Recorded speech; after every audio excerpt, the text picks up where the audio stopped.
మలకి 2వ అధ్యాయము 10వ వచనం నుండి 16వ వచనం వరకు. మలకాయి చాప్టర్ 2 వర్సెస్ 10 through 16 నేను చదువుతాను, మీరు గమనించండి. మనకందరికీ తండ్రి ఒక్కడే కాడా? ఒక్క దేవుడే మనలను సృష్టింపలేదా? ఇలాగుండగా ఒకరి ఎడల ఒకరము ద్రోహము చేయుచు మన పితరులతో చేయబడిన నిబంధనను మనమెందుకు తృణీకరించుచున్నాము? యూదా వారు ద్రోహులైరి, ఇశ్రాయేలీయుల మధ్య యెరూషలేములోనే హేయ క్రియలు జరుగుచున్నవి. యూదా వారు యెహోవాకు ప్రియమైన పరిశుద్ధ స్థలమును అపవిత్రపరిచి అన్య దేవత పిల్లలను పెండ్లి చేసుకొనిరి. యాకోబు సంతతి వారి డేరాలలో నుండి మేల్కొల్పు వారిని, పలుకు వారిని, సైన్యములకు అధిపతియగు యెహోవాకు నైవేద్యము చేయు వారిని యెహోవా నిర్మూలము చేయును. మరియు రెండవసారి మీరు అలాగుననే చేయుదురు. యెహోవా బలిపీఠమును మీరు ఏడుపుతోనూ కన్నీళ్లతోనూ రోదనముతోనూ తడుపుదురు. కాబట్టి ఆయన మీ నైవేద్యమును అంగీకరింపకయు తనకు అనుకూలము కాని అర్పణములను మీ చేత తీసుకొనకయు ఉన్నాడు. అది ఎందుకని మీరు అడుగగా, యవన కాలమందు నీవు పెండ్లి చేసుకుని అన్యాయముగా విసర్జించిన నీ భార్య పక్షమున యెహోవా సాక్షి ఆయను. అది నీకు తోటిదై నీవు చేసిన నిబంధనకు పాత్రురాలు గదా, నీ పెండ్లి భార్య గదా. కొంచెముగానైనను దైవాత్మ నొందిన వారిలో ఎవరినూ ఈలాగున చేయలేదు. ఒకడు చేసినను ఏమి జరిగెను? దేవుని చేత సంతతి నొందవలెనని అతడు యత్నము చేసెను గదా. కాగా మిమ్మును మీరే జాగ్రత్త చేసుకుని యవన పెళ్లి చేసుకుని మీ భార్యల విషయములో విశ్వాసఘాతకులుగా ఉండకుడి. భార్యను పరిత్యజించుట నాకు అసహ్యమైన క్రియ అని ఇశ్రాయేలీయుల దేవుడగు యెహోవా సెలవిచ్చుచున్నాడు. మరియు ఒకడు తన వస్త్రములను బలాత్కారముతో నింపుకొనుట నాకు అసహ్యమని సైన్యములకు అధిపతియగు యెహోవా సెలవిచ్చుచున్నాడు. కాబట్టి మీ మనస్సులను కాచుకొనుడి, విశ్వాసఘాతకులు కాకుడి. ప్రార్థనలో ఏకీభవించండి. సైన్యములకు అధిపతివి, సార్వభౌముడవు, సర్వ చిత్తమును నీ యొక్క సమయానుసారంగా జరిగించు దేవుడవు, నీ కృతజ్ఞతలు. గనుడవైన మహారాజువు, నీ కృతజ్ఞతలు. నీ వాక్యము ద్వారా మమ్మను దర్శించి మమ్మను శుద్ధి చేసి మమ్మను స్థిరపరిచి మమ్మను ప్రతిష్ఠించమని, రక్షణ లేని వారిని రక్షించమని, రక్షణ పొందిన ప్రతి ఒక్కరిని రూపాంతరపరచమని యేసు ప్రభు శ్రేష్ఠ నామమును అడిగి ప్రార్థిస్తున్నాం తండ్రి, ఆమేన్. కూర్చోండి. దేవుడి వాక్యాన్ని భయముతో భక్తితో వినండి, శ్రద్ధతో ఆసక్తితో వినండి. మీ హృదయం తెరిచి, బైబిల్ తెరిచి, కన్నులు తెరిచి వినండి. గై కొనున్నట్లు వినండి, తీర్మానంతో వినండి. సో మలాకి 2వ అధ్యాయం 10వ వచనం నుండి 16వ వచనం వరకు మన అంశం ఏంటంటే betrayers of faith. బిట్రేయర్స్ of faith, విశ్వాసఘాతకులు అనేది మన అంశం. ఇది 6వ మెసేజ్, 6వ సందేశం. మలాకి 2వ అధ్యాయము 1 నుండి 9వ వచనం వరకు యాజకులు, లేవీయులు దేవుడి యొక్క చిత్తం ప్రకారం కాకుండా వారు పరిచర్యను అపవిత్రము చేసినప్పుడు దేవుడు వారిని గద్దించాడు, వారి తప్పుదిద్దాడు. వారు విశ్వాసఘాతకులుగా ఉన్నప్పుడు వారిని విడిచిపెట్టలేదు. ఇప్పుడు ఈ 2వ అధ్యాయం 10వ వచనం నుండి 16వ వచనం వరకు దేవుడు తన ప్రజలు విశ్వాసఘాతకులుగా ఉన్నారు గనుక, నమ్మదగని వారిగా మారిపోయారు గనుక, అపవిత్రపరిచారు గనుక వారిని గద్దిస్తున్నాడు. సో మనకి బైబిల్లోనే రాయబడినట్టు లైక్ ప్రీస్ట్ లైక్ పీపుల్, యదా రాజా తదా ప్రజ, లేకపోతే యాజకుడు ఎలానో ప్రజలు అలాగే అనేది మరొకసారి ఇక్కడ మనకి దేవుడు చూపిస్తున్నాడు. ఈ యాజకులు పరిచర్యను అపవిత్రపరిచారు, ఈ ప్రజలు వారి వివాహ జీవితాన్ని అపవిత్రపరిచారు. అండ్ యాజకులకు ఉన్నటువంటి ఒక విలక్షణమైనటువంటి బాధ్యత, లేకపోతే వారికి దేవుడిచ్చినటువంటి ఆధిక్యత ఏంటంటే వారు దేవుడి సంగతులను, దేవుడి సత్యములను, ఆత్మీయ విషయములను ప్రజలకు బోధించుటకు దాన్ని నోట్లో కలిగి ఉంటారు. వారు బోధకులు. అండ్ వారు ఇతరులు అభ్యంతర పడకుండా, ఇతరులు తొట్టిపలిపోకుండా వారిని కాపాడుటకు దేవుడి చేత నియమించబడినటువంటి సేవకులు. కానీ వీరు వారి యొక్క పనిని సరిగ్గా చేయలేదు గనుక, బాధ్యత రహితంగా దుష్కార్యము చేసేటువంటి దుర్మార్గులైనటువంటి సేవకులుగా ఉన్నారు గనుక ప్రజలు దారి తప్పిపోయారు, ప్రజలు తొట్టిల్లిపోయారు, ప్రజలు దేవుడి విషయాల్లో నిలుకడగా నిలబడలేకుండా కూలిపోయారు. సో ఈ 10వ వచనం నుండి 16వ వచనం వరకు ఇంగ్లీష్ బైబిల్ ప్రకారము, NKJV నేను చదివేటువంటి బైబిల్ ప్రకారము 5 సార్లు ట్రెచరస్లీ అనేటువంటి పదాన్ని దేవుడు వాడాడు. అంటే విశ్వాసఘాతకులు, ద్రోహులు, నమ్మకాన్ని వమ్ము చేసేటువంటి వారు అనే అర్థం ఉన్నటువంటి ఆ పదాన్ని వాడాడు. దాని అర్థం ఏంటో మనకి కాసేపట్లో తెలుస్తుంది. సో వీరు దేవుడి ఎదుల ఉన్నటువంటి భక్తి విషయంలో, విశ్వాస విషయంలో, వాక్యం విషయంలో, దేవుడితో వారికి ఉన్నటువంటి సంబంధం విషయంలో అన్నిట్లో కూడా వీరు విశ్వాసఘాతకులుగా దేవుడి ఎదుట పట్టబడ్డారు. నేను మొదటి అధ్యాయంలో అంటే మొదటి ఇంట్రొడక్టరీ మెసేజ్లో, పరిచయ సువార్త ఆ సందేశంలో మొదటిసారి మలాకి గురించి మాట్లాడినప్పుడు ఈ యొక్క 4 అధ్యాయాల్లో 5 సంగతులు ముఖ్యంగా కనబడతాయని చెప్పాను. మొదటిది మిషన్, మనకు దేవుడిచ్చినటువంటి ఆ పరిచర్య లేక పని. రెండవది మినిస్ట్రీ, సేవ. మూడవది వివాహము, మ్యారేజ్. నాలుగవది మనీ, ధనము. ఐదవది మెస్సియా లేకపోతే మెస్సాయ అండ్ మన రక్షకుడు. సో వాటిలో ఈ రోజున ప్రాముఖ్యంగా ఈ యొక్క భాగంలో మనం దేని గురించి చూస్తామంటే వివాహానికి సంబంధించి అండ్ వివాహములో భార్యను పరిత్యజించుట లేకపోతే డివోర్స్ అంటారు, విడాకులకు సంబంధించి ఈరోజు మనకున్న సమయంలో మనము నేర్చుకుంటాం. కాకపోతే 3 భాగాలుగా వీరు దేవుడి యొక్క విశ్వాసమును ద్రోహము చేశారు, నమ్మకాన్ని వమ్ము చేశారు, నమ్మక ద్రోహులు, విశ్వాసఘాతకులుగా ఉన్నారు. అదేంటో మనం చూద్దాం. చివరి దాన్ని కొంత ఎక్కువ సమయము చూస్తాం, మొదటి రెండింటిని కొంత సమయమే చూస్తాం. సో మీరు రాసుకునేవారు రాసుకోవచ్చు. మొదటి పాయింట్ ఏంటంటే betrayers of the community. Betrayers of the community, సమాజము పట్ల విశ్వాసఘాతకులుగా ఉన్నారు. సమాజము పట్ల విశ్వాసఘాతకులుగా ఉన్నారు. 10వ వచనంలో మొదటి భాగాన్ని మీరు చూస్తే, మనకందరికీ తండ్రి ఒక్కడే కాడా, ఒక్క దేవుడే మనల్ని సృష్టింపలేదా, ఇలాగుండగా ఒకరి ఎడల ఒకరము ద్రోహము చేయుచు. సో దేవుడి యొక్క వాక్యము వారి దగ్గరికి నానా రకాలుగా వస్తూ ఉంది. ఇప్పటిదాకా మనం చూసాము కొన్ని వివిధ రీతుల్లో దేవుడు వారితో మాట్లాడుతున్నాడు. అండ్ ఈ సమయంలో ఇక్కడ మరలా ప్రశ్నలతో మొదలుపెట్టాడు. మలాకి ద్వారా వారికి ఈ వర్తమానాన్ని వినిపించినప్పుడు ప్రశ్నలతో మొదలుపెట్టాడు. ఆ ప్రశ్నల్ని చూడగానే మీకు ఈ పాటికి జ్ఞాపకం వచ్చేసి ఉండాలి. మొదటి అధ్యాయం 2వ వచనంలో ఆయన ఒక ప్రశ్నతో మొదలు పెడతాడు. ఏసావు యాకోబునకు అన్నగాడా, ఏసావు యాకోబునకు అన్నగాడా. ఇక్కడేమో ఆయన వేసినటువంటి 2 ప్రశ్నలు ఏంటంటే, మనకందరికీ తండ్రి ఒక్కడే కాడా, ఒక్క దేవుడే మనల్ని సృష్టింపలేదా. సో దేవుడు ఒక పిక్చర్ని వారికి చూపిస్తున్నాడు. మీకు నాతో ఉన్నటువంటి సంబంధం, మీకు నా ప్రజలతో ఉన్నటువంటి అనుబంధం ఎట్లాంటిదో మీరు చూడండి. ఒక దేవుడే మనల్ని సృష్టించాడు, ఒక్కడే మనకి తండ్రిగా ఉన్నాడు. సో ఈ యొక్క తండ్రి అనేటువంటి పదాన్ని తీసుకున్నప్పుడు కొంతమంది బైబిల్ పండితులు దాన్ని అబ్రహాం అన్నారు. ఎందుకంటే యూదులకు మూలపితరుడు, విశ్వాసానికి జనకుడు అయినటువంటి అబ్రహాము యూదుల జీవితంలో చాలా ప్రముఖ పాత్రను పోషించాడు గనుక అబ్రహాము అని కొందరు అన్నారు. కానీ బైబిల్లో ఇక్కడ ఉన్నటువంటి వచన భాగాన్ని బట్టి మనం అబ్రహామును తీసుకోలేము. ఎందుకంటే కంటిన్యూటీలో, కొనసాగింపులో మరి దేవుడు సృష్టికర్త, ఒక్క దేవుడే మనల్ని సృష్టింపలేదా అనేటువంటి ప్రశ్న వచ్చింది కనుక దేవుడే మనకు తండ్రి అనేది అక్కడ యాక్చువల్గా ఉన్నటువంటి విషయం. అండ్ బైబిల్ దాన్ని మనకి నిరూపిస్తోంది, నిర్ధారిస్తోంది, కన్ఫర్మ్ చేస్తోంది. ఫర్ ఎగ్జాంపుల్ 2 వచనాలు నేను మీకు జ్ఞాపకం చేస్తాను. మీరు నిర్గమకాండం 4వ అధ్యాయం 22, 23 మొదటి భాగం వరకు చూస్తే, ఎక్సడస్ 4:22-23, నిర్గమకాండం 4వ అధ్యాయం 22వ వచనం 23లో మొదటి భాగం. దేవుడు అంటాడు, అప్పుడు నీవు ఫరోతో, ఇశ్రాయేలు నా కుమారుడు, నా జ్యేష్ఠపుత్రుడు, నన్ను సేవించున్నట్లు నా కుమారుని పోనిమ్మని నీకు ఆజ్ఞాపించుచున్నానని చెప్పమంటాడు. సో ఇశ్రాయేలు దేవుడి కుమారుడు, జ్యేష్ఠ కుమారుడు అంటే పెద్ద కుమారుడు. అతని కుమారుణ్ణి దేవుడు తన సేవ కొరకు నియమించుకున్నాడు కనుక అతన్ని బంధకంలో నుండి బయటికి పోనిమ్మంటున్నాడు. సో దేవుడు ఇశ్రాయేలీలతో ఒక వినూత్నమైన, విశిష్టమైన, ప్రత్యేకమైన, పరిశుద్ధమైనటువంటి సంబంధాన్ని ఏర్పాటు చేసుకున్నాడు. వారిని మాత్రమే నా స్వకీయ సాంపద్యం అంటాడు, వారిని మాత్రమే నా సొత్తు అయినటువంటి ప్రజలు అంటాడు. అఫ్కోర్స్ ఇప్పుడు న్యూ టెస్టమెంట్లో మనం కూడా దేవుడి సొత్తు అయినటువంటి ప్రజలముగా మార్చబడ్డాం. కానీ ఇది మలాకి మనకన్నా ముందున్నటువంటి కాలంలో వారితో మాట్లాడుతున్నాడు కనుక ఈ ప్రకారం చెప్పాడు. అయితే అబ్రహామును ఎక్కడ పెట్టొచ్చు అంటే, అబ్రహామును దేవుడు పిలిచాడు, అబ్రహాము ద్వారా ఈ యొక్క జనాంగమును ఏర్పాటు చేసుకున్నాడు. ఐగుప్తు బంధకము, బానిసత్వము నుండి వారిని విడుదల చేశాడు. కానీ సీనాయి పర్వతం దగ్గర మోషే ద్వారా వీరితో ఆయన నిబంధన చేశాడు. సో దేవుడు వీరికి సృష్టికర్త, దేవుడు వీరికి తండ్రి అయి ఉన్నాడు. కొంతమంది పొరబడిపోయి, ఇదిగో బైబిల్లో చెప్తోంది మనందరికీ తండ్రి ఒక్కడే, మనందరినీ సృష్టించిన దేవుడు ఒక్కడే అంటే యూనివర్సల్ ఫాదర్హుడ్ గురించి, యూనివర్సల్ బ్రదర్హుడ్ గురించి కొంతమంది తప్పుడు బోధ చేశారు.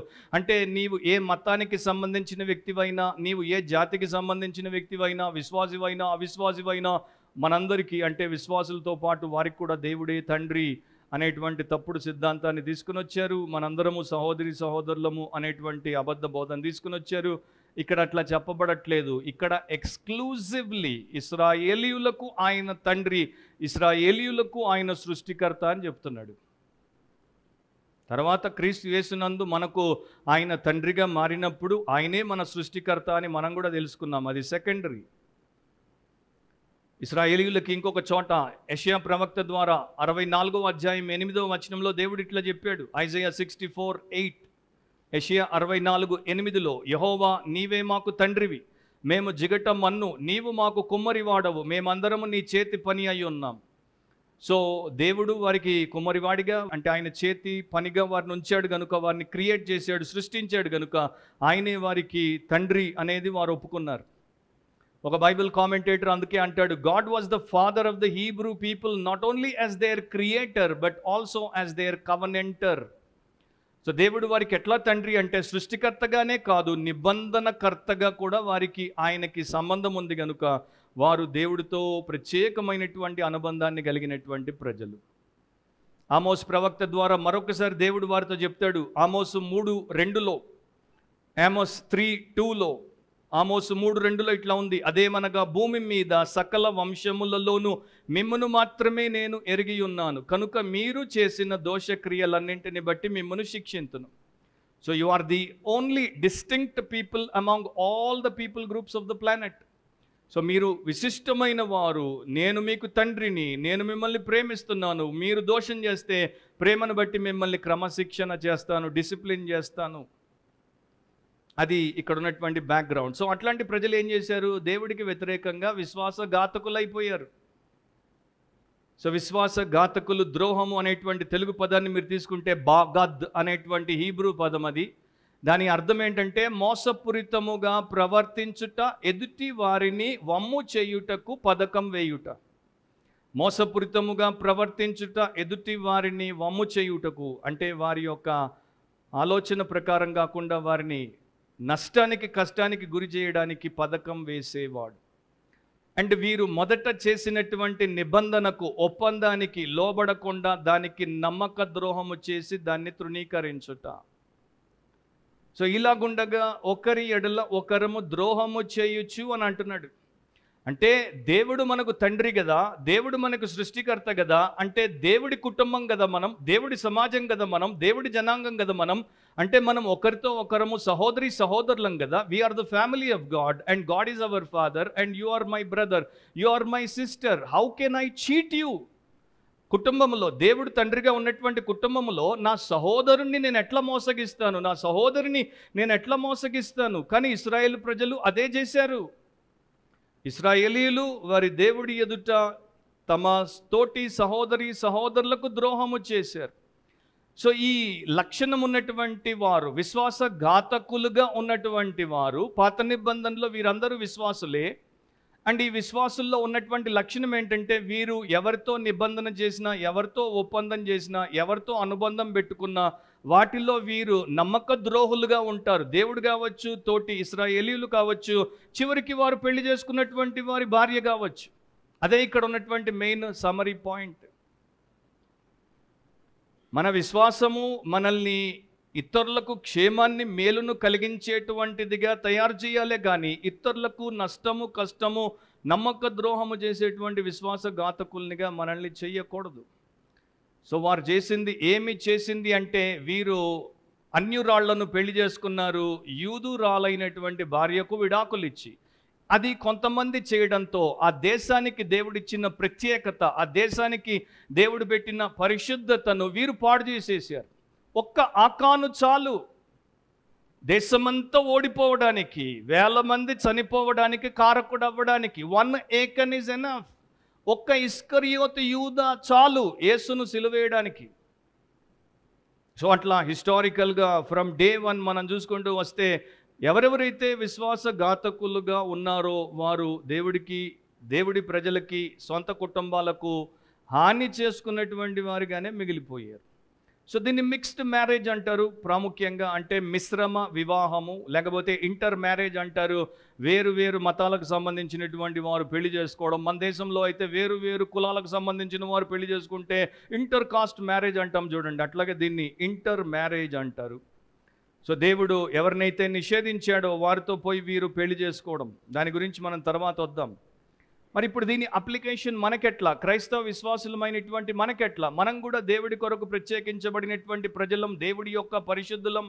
ఎందుకంటే సంఘాలకు పత్రికలు రాయబడినప్పుడు కొరింథులో ఉన్న పరిశుద్ధులకు, కొలొస్సైలో ఉన్న పరిశుద్ధులకు, ఎఫెసులో ఉన్న పరిశుద్ధులకు, దేవుడి ప్రజలకు, క్రీస్తునందున్న వారికి, క్రీస్తు మీలో ఉన్నటువంటి ధన్యులకు అని రాయబడుతోంది. కనుక దేవుడితో మనకున్నటువంటి అనుబంధాన్ని బట్టి మనము మన సమాజానికి, అంటే మన క్రైస్తవ సంఘానికి, మన క్రైస్తవ సహవాసానికి, మన తోటి క్రైస్తవ సహోదరులతో మనం ఉన్నటువంటి పరిస్థితుల్లో ఎప్పుడైనా ఏదైనా కారణము చేత ఏదైనా ఎక్స్క్యూజ్ ఉందా, ఏదైనా డిఫెన్స్ ఉందా, నేను వారిని నమ్మక ద్రోహము చేసి పడగొట్టడానికి? There is not even a single reason, defence or excuse for any Christian to do so. నీవు క్రైస్తవుడివై 50 ఏళ్ళు బతికినా, 70 ఏళ్ళు బతికినా, ఎన్నేళ్ళు బతికినా నీవు నీ తోటి సహోదరునికి ద్రోహము చేయకూడదు. అది సహోదర ప్రేమకు వ్యతిరేకమైనటువంటి విషయం. రోమా 12:10లో దేవుడు సంఘముతో ఏం చెప్పాడు? సహోదర ప్రేమ విషయంలో ఒకని అందొకడు అనురాగము గలవారై. సో మీరు రియల్ బ్రదర్స్ సిస్టర్స్ అయితే మీరు ఒకరి పట్ల ఒకరు ఎంత అనురాగాన్ని కలిగి ఉంటారంటే మీరెప్పుడు వారిని పడగొట్టరు, మీరెప్పుడు వారి పేరు చెడగొట్టరు, మీరు వారి కోసం పతనం అవుతారు కానీ మీరు వారిని పైనే పెడతారు. అట్లాంటి క్రైస్తవ్యమే నిజమైన క్రైస్తవ్యం. కానీ ఈ రోజున ఎట్లా ఉన్నారంటే వారు కొంత ఏమరపాటుతో అట్లా నిలబడితే కింద నుండి వారు నిలబడినటువంటి కార్పెట్ని లాగి వాళ్ళని వెళ్ళకిల్లా పడగొట్టేటువంటి జనాంగం క్రైస్తవ్యము పేరులో ముసుగులో ఉంది. కానీ దేవుడు బయట పెడతాడు. మలాకి కాలంలో వీరిని ఎక్స్పోజ్ చేసినట్టు అట్లాంటి వారిని దేవుడు ఆయా సమయాల్లో ఎక్స్పోజ్ చేస్తూనే ఉంటాడు, వారిని బయట వేస్తుంటాడు, అందరికీ వారు బయట పడిపోతుంటారు. హెబ్రీ పత్రిక 13:1లో రాయబడి ఉంది, సహోదర ప్రేమ నిలువరముగా ఉండనీయుడి. అంటే లెట్ బ్రదర్లీ లవ్ కంటిన్యూ. ఇప్పుడు నేను క్రిస్టియన్ అయి దాదాపు 35 ఏళ్ళు. నేను ఒకరిని బ్రదర్గా, ఒకరిని సిస్టర్గా ట్రీట్ చేస్తే వారిని ఇప్పటిదాకా అట్లాగే ట్రీట్ చేస్తున్నాను. వారిని ఎప్పుడు నా ఎనిమీ అనుకోలేదు, వారిని ఎప్పుడు నా అపోనెంట్ అనుకోలేదు. వారిని బ్రదర్గా, సిస్టర్గానే ట్రీట్ చేస్తాను. నన్ను విడిచిపోయినటువంటి వారిని కూడా ఇంకా ఒకవేళ రేపు దేవుడు వారిని కనికరించి, క్షమించి, వారిని కనువిప్పునిచ్చి ఆయన కాళ్ళ దగ్గరికి తీసుకుని వచ్చి వారిని విరగొడితే వారిని బ్రదర్గా, సిస్టర్గానే ట్రీట్ చేస్తాను, ఎనిమీగా ట్రీట్ చేయను. అఫ్కోర్స్ కొంతమందిని పేగన్గా, అన్యులుగా, మరి విశ్వాస భ్రష్టులుగా ట్రీట్ చేయమని దేవుడు చెప్పాడు కనుక చేస్తాను. కానీ ఇప్పుడు మనము 3 రోజులు వారిని మన బ్రదర్ అన్నాము, 7 ఏళ్ళు వారిని మన సిస్టర్ అన్నాము. తరంగా ఒక్కసారి అకస్మాత్తుగా మనము విశ్వాసఘాతకం చేసి వాడిని వదిలేసినప్పుడు నువ్వెవడో నేనెవడో. ఓల్డ్ టెస్టిమెంట్లో ఇశ్రాయేలీలు మాటి మాటికి చీటికి ఏమి చేశారో ఈ రోజున క్రైస్తవ లోకంలో కూడా అట్లాంటిది జరుగుతోంది. కానీ క్రైస్తవులు అట్లా ఉండకూడదని దేవుడు చెప్తున్నాడు. సహోదర ప్రేమ నిలవరముగా ఉండనీయుడి. ఎంతకాలం మీరు మరి బ్రదర్ అండ్ సిస్టర్గా అని దేవుడు పిలిచాడో లోకంలో మీకు శ్వాస ఉన్నంత వరకు మీరు అట్లాగే ఉండాలి. ఫిలిప్పీ 1:27లో పౌలు రాశాడు ఫిలిప్పీ సంఘానికి, అందరూ ఒక్క భావముతో సువార్త విశ్వాస పక్షమున పోరాడుచు ఏక మనస్సు గలవారై నిలిచి ఉన్నారని నేను మిమ్మల్ని గూర్చి వినులాగున మీరు క్రీస్తు సువార్తకు తగినట్లుగా ప్రవర్తించుడి. సో ఆయన ముందు చెప్పిందంతా క్రీస్తు సువార్తకు తగినట్లుగా ప్రవర్తించే వారిలో ఉంటుంది. వారు ఒక్క భావంతో ఉంటారు, సువార్త విశ్వాస పక్షాన పోరాడతారు, ఏక మనస్సు గలవారై నిలిచి ఉంటారు. అండ్ ఆ సాక్ష్యం వారి సేవకులు, అపోస్తలు, సంఘ కాపర్లు వింటారు. కానీ ఎప్పుడైతే ఆ బ్రదర్లీ లవ్ అనేది పోతుందో ఇక అక్కడ విసుగు రావచ్చు, జగడం రావచ్చు, విడిపోవడం కావచ్చు, విశ్వాసఘాతకం అనేది జరగవచ్చు, అన్నీ జరగవచ్చు. సో యూదా, ఈ యొక్క ఇశ్రాయేలు వారు ఏం చేశారంటే తమ తోటి సహోదరులకు విశ్వాసఘాతకం చేశారు. లేవీయులు లెవిటికల్ కవెనెంట్ని, అంటే యాజకులైనటువంటి లేవీయుల నిబంధనను నాశనం చేశారు. ఈ ఇశ్రాయేలీయులు వారికి ఉన్నటువంటి సామాజిక బాధ్యతను, ఇశ్రాయేలు దేశంతో వారు చేసిన నిబంధనను నాశనం చేశారు. అండ్ దీనికి అసలైనటువంటి కారణం ఏంటంటే వీరికి దేవుడికి మధ్యలో ఉన్న నిబంధనను మొదట వీరు నాశనము చేశారు. దేవుడంటే భయము లేక, దేవుడంటే సమర్పణ లేక ఉన్నవాడు సేవకుడైనా సంఘస్థుడైనా ఈ ప్రకారమే చెడి పడిపోతాడు, విశ్వాసఘాతకుడు అయిపోతాడు. సో ఒక వ్యక్తి ఇతరులకు విశ్వాసఘాతకాన్ని అంటే ట్రెచరస్ బిహేవియర్ని చూపించాడు అంటే అతడు దేవుణ్ణి ప్రేమించట్లేదు, పొరుగు వారిని ప్రేమించటలేదు. సో దేవుడి మీద మనకున్నటువంటి ప్రేమ తగ్గినప్పుడు, భక్తి తగ్గినప్పుడు, భయము తగ్గినప్పుడు, అనుబంధం తగ్గినప్పుడు, సమర్పణ తగ్గినప్పుడు వెంటనే ఎఫెక్ట్ ఎక్కడ చూపిస్తుందో తెలుసా? ఆయన పిల్లల మీద, ఆయన పిల్లలతో మనం ప్రవర్తించేటువంటి రీతిలో. నిన్నటిదాకా నెత్తి మీద పెట్టుకున్నాం, ఇప్పుడు వెంటనే టంగన కిందేసి కాలేసి తొక్కిపోతాం. కారణం ఏంటంటే అక్కడ చూపిస్తున్నాం, ఈ యొక్క క్రియలో, ఈ యాక్షన్లో ఏం చూపిస్తున్నామంటే నాకు దేవుడితో ఇట్లాంటి వ్యర్థమైన సంబంధం ఉంది ఇప్పుడు, అందుకే నా జీవితం ఇంత దరిద్రంగా మారింది ఇప్పుడు. ఎందుకంటే ఆయనతో సత్సంబంధం ఉంటే ఆయన పిల్లలతో అమోఘమైన అనుబంధం ఉంటుంది. That is an irrevocable truth. బైబిల్లో మీరు చూడండి, దేవుడి పట్ల నీ హృదయము చల్లబారిపోతే, దేవుడి పట్ల నీకు ఉన్నటువంటి ప్రేమ ఆరిపోతే ఇక ఆయన ప్రజల పట్ల ఎక్కడి నుండి వస్తుంది? ఉంది అనుకుంటే అది నిన్ను నీవు మోసపుచ్చుకోవడమే, ఉంది అనుకుంటే నిన్ను నీవు భ్రమ పెట్టుకోవడమే, వాదిస్తూ పోతే నీ యొక్క వివాదాన్ని పెంచుకోవడం, నీ శిక్షను పెంచుకోవడమే. సో వీరేం చేస్తున్నారంటే దేవుడిని విలువైన వ్యక్తిగా, దేవుడి వాక్యాన్ని విలువైనదిగా, దేవుడి యొక్క ప్రవక్తను విలువైనటువంటి సందేశకునిగా ఎంచలేదు గనుక ఈ ప్రకారం వీరు చేసుకుంటూ వెళ్ళిపోయారు. ఒకరినొకరు నమ్మక ద్రోహం చేస్తున్నారు. హెరోడోటస్ అనేటువంటి గ్రీక్ హిస్టోరియన్ ఒక కథ గురించి తన పుస్తకంలో రాశాడు. ఒకానొక సమయంలో స్పార్టా అనేటువంటి దేశానికి మరి చాలా అమోఘమైనటువంటి సాక్ష్యం ఉండేది. స్పార్టన్స్ ఆర్ ట్రస్ట్ వర్ది, అంటే స్పార్టా దేశస్తులందరూ కూడా నమ్మకస్తులు.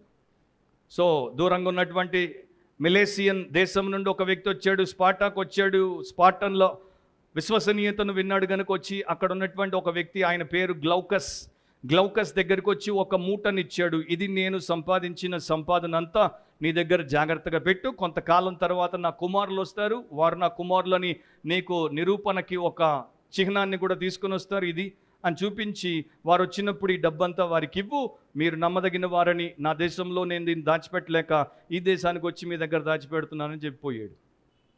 సరేనన్నాడు గ్లౌకస్.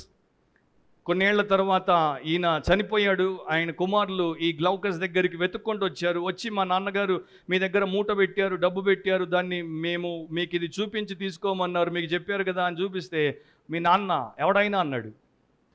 ఎప్పుడొచ్చాడు, ఎంత ఇచ్చాడు, నాకేం గుర్తులేదే, గుర్తు తెచ్చుకుంటాను, ఇప్పుడు బిజీగా ఉన్నాను, 4 నెలలు టైం ఇవ్వండి, పొండి మళ్ళా 4 నెలల తర్వాత రండి అన్నారు. సో ఎవడైనా అట్లా అనేస్తే ఇప్పుడు నాన్న లేడు కదా నిరూపించడానికి, వీడికే నేను ఇచ్చింది, ఇంత నేను ఇచ్చింది అని చెప్పడానికి, కనుక వారు ఏమీ అనలేక బాధతో వెళ్ళిపోయారు. వెళ్ళిపోయిన తర్వాత వీడు 4 నెలల టైం అయిపోతున్నప్పుడు ఈ గ్లౌకస్ ఏం చేశాడంటే మరి వారి దేవతల దగ్గరికి పోయి సంప్రదించాడు. ఇట్లాంటి పరిస్థితి ఉంది, నన్ను ఏం చేయమంటారంటే దేవతల కోపం వచ్చిందంట. దేవతలు అన్నాయంట, మనకున్నటువంటి సాక్ష్యాన్ని చెడగొట్టావు, మా కడుపున చెడబుట్టావు, నిన్ను వారు నమ్మి, ఆయన నమ్మి డబ్బిస్తే నువ్వు నమ్మక ద్రోహివయ్యావు, వెంటనే ఈసారి కుమారులు వచ్చినప్పుడు మొత్తం అంతా ఇచ్చేయమన్నారు. సో అయిష్టంతో ఆ పిల్లలు వచ్చినప్పుడు మొత్తం అంతా ఇచ్చేసాడు గ్లౌకస్. కానీ హెరోడోటస్ గ్రీక్ హిస్టోరియన్ ఏమని రాశాడు తెలుసా? తరువాత గ్లౌకస్ చచ్చిపోయాడు, గ్లౌకస్ భార్య చచ్చిపోయింది, గ్లౌకస్ పిల్లలు చచ్చిపోయారు. గ్లౌకస్కి ఇప్పటిదాకా ఇన్ని వందల సంవత్సరాల తర్వాత కూడా ఒక్క వంశోద్ధారకుడు లేడు. వాడి వంశమంతా తుడిపేయబడింది. ఎందుకంటే వాడి దేవతలకు ఏమనిపించిందంటే మన దేశమంతా నమ్మకస్తులు, వీడొక్కడు నమ్మక ద్రోహి, వీడుంటే ఇతరులు చెడిపోతారు, కనుక వీడి వంశము లేకుండా చేద్దామని తుడిపేశారంట. ఇది గ్రీక్ మిథలాజికల్ స్టోరీ. హెరోడోటస్ అనేటువంటి వ్యక్తి చెప్పాడు. బట్ హిస్టోరియన్ కనుక హిస్టారికల్ అనే మనం తీసుకుంటాం. సో విశ్వాసఘాతకులు ఏం చేస్తారంటే వారే కాదు, వారి వంశాన్ని కూడా సర్వనాశనం చేసేస్తారు. రెండవది బిట్రేయర్స్ ఆఫ్ ద కవనెంట్, నిబంధనను విశ్వాస ద్రోహముతో లేకపోతే నమ్మక ద్రోహముతో మీరినటువంటి వారు, నిబంధనను నమ్మక ద్రోహముతో మీరినటువంటి వారు. 10b నుండి 12 వరకు మన పితరులతో చేయబడిన నిబంధనను మనం ఎందుకు తృణీకరించుచున్నాం? ప్రశ్న. యూదావారు ద్రోహులైరి, ఇశ్రాయేలీయుల మధ్య యెరూషలేములోనే హేయ క్రియలు జరుగుచున్నవి. యూదావారు యెహోవాకు ప్రియమైన పరిశుద్ధ స్థలమును అపవిత్రపరిచి అన్య దేవత పిల్లలను పెళ్లి చేసుకొనిరి. యాకోబు సంతతి వారి డేరాలలో నుండి మేల్కొలుపు వారిని, పలుకు వారిని, సైన్యములకు అధిపతియగు యెహోవాకు నైవేద్యము చేయు వారిని యెహోవా నిర్మూలము చేయును. So straight to the point ఏంటంటే, రెండవది వారి మీద మోపబడినటువంటి నేరాభియోగం ఏంటి అంటే, వారి పితరులతో దేవుడు చేసినటువంటి నిబంధన. దేవుడు అబ్రహాము దేవుడు, ఇసాకు దేవుడు, యాకోబు దేవుడు, దేవుడు మోషేకు దేవుడు. దేవుడు ఆ ప్రకారం ఇశ్రాయేలీయులతో నిబంధన చేసుకుంటూ వచ్చాడు. వారందరూ వీరి యొక్క పితరులు. ఎందుకంటే వీరు పోస్ట్ ఎక్సెలిక్ పీపుల్, అంటే వీరు చెరలో నుండి బయటకు వచ్చినటువంటి తరము. వీరికన్నా ముందు ఎన్నో తరాలు ఉన్నాయి. ఈ తరతరాలకు దేవుడు దేవుడిగా ఉన్నాడు, నిబంధన దేవుడిగా ఉన్నాడు.